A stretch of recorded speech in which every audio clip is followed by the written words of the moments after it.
Hello everyone, எல்லோரும் எப்படி இருக்கீங்க?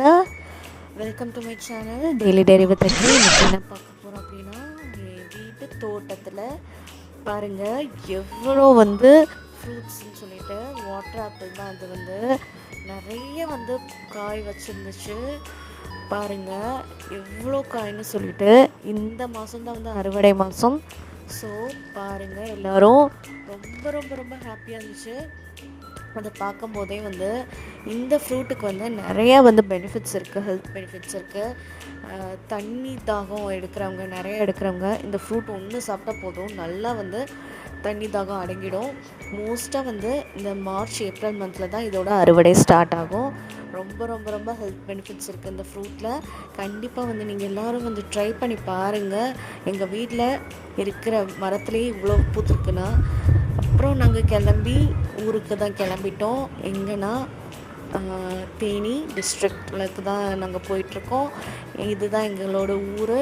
ஸோ ஊருக்கு போகும்போது அந்த சீனரிஸ் எல்லாம் பார்க்கவே ரொம்ப மோசமாக இருக்கும். ஃபேமிலியோடு போகும்போது ரொம்ப நாள் கழிச்சு இப்போ நாங்கள் ஊருக்கு போய் ரொம்ப நாள் ஆச்சு.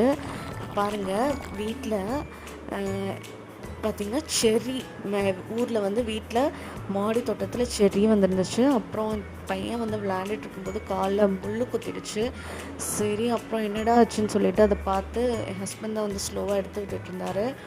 அப்புறம் நாங்கள் மாரியம்மன் கோயில் திருவிழாக்கு தான் பாருங்கள் கிளம்பியாச்சு. போய் ஃபஸ்ட்டு ஆற்றுல நல்லா குளிச்சுட்டு தீச்சட்டி எடுத்தாங்க. எங்கள் அம்மாவும் பாட்டியும் அவங்க எடுக்கிறத எடுத்துட்டு அப்படியே நாங்கள் என்ன பண்ணிட்டோம், நேராக கோயிலுக்கு போயாச்சு. போகும்போதே சாமி இறங்கிட்டாங்க. இறங்கி ரொம்ப சக்தி வாய்ந்ததாக இருந்தது. அப்புறம் நாங்கள் போய் தீச்சட்டியை இறக்கிட்டு பொங்கல் வச்சுட்டோம். பொங்கல் பாருங்கள் எப்படி சுட சுட ரெடி ஆகிட்டுருக்குன்னு சொல்லிட்டு பொங்கல் காய்ச்சின்னு இருக்கும்போதே அந்த சைடில் ஒன்று பண்ணிகிட்டு இருந்தாங்க. அது என்னன்னு உங்களுக்கு காட்டுறேன், வாங்க போகலாம். இப்போ பொங்கல் நல்லா ரெடி ஆகிடுச்சு. பொங்கல் எடுத்து வச்சாச்சு. இதுதான் நாங்கள் கோழி நேர்ந்து விட்டுறதுக்காண்டி வேண்டியிருந்தோம். அந்த கோழியும் கொண்டுட்டு நேர்ந்து விட்டாச்சு. இப்போ நம்ம அந்த தோலை எப்படி அந்த ஃபெதர்ஸை எப்படி எடுக்கிறாங்க பாருங்கள். ஒன்றுன்னா அதை எடுக்கிறது தான் நான் போய் பார்த்துட்ருந்தேன். அது ஒன்றுன்னா எடுக்கிறோம். அதுக்கப்புறம் ரெடி ஆகிடுச்சு சிக்கன் கிரேவி. சூப்பராக கோழியை கொன்று அதை கிரேவியாக போட்டாச்சு. இன்னும் அடுத்து என்ன, சாப்பிட வேண்டியதாக தான். பாருங்கள் எல்லோரும் நல்லா கதை